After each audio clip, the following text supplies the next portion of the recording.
Airtel સતત એક ઘટાડો એક વીકથી આપણે જુઓ તો 6% નેગેટિવ રિટર્ન્સ છે ભારતીય એરટેલમાં, અને 1 મંથ પણ કોઈ એટલા 2% જ પોઝિટિવ રિટર્ન્સ છે. વધારે કોઈ એક્શન ભારતીય એરટેલમાં આપણને જોવા નથી મળી. કઈ રીતે એક ફંડામેન્ટલ્સ જણાવશો અહીંયાથી?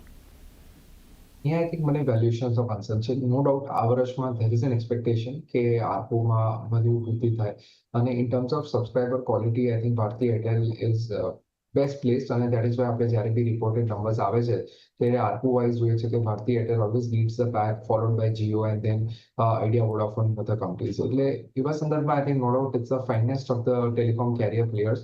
પણ આઈ થિંક ભારતીય એરટેલ માટે તો only trigger right now can be કે એ લોકો જે ગવર્મેન્ટે રિક્વેસ્ટ કરી છે કે લાઈક વોડાફોન, આઈડિયા, એ લોકોનું પણ જે એઝિયા ડ્યુ છે એ like gets converted into equity to the government. પણ doesn't seem for now, at least as of now એવું લાગી નથી રહ્યું કે એવું કંઈ પણ થશે.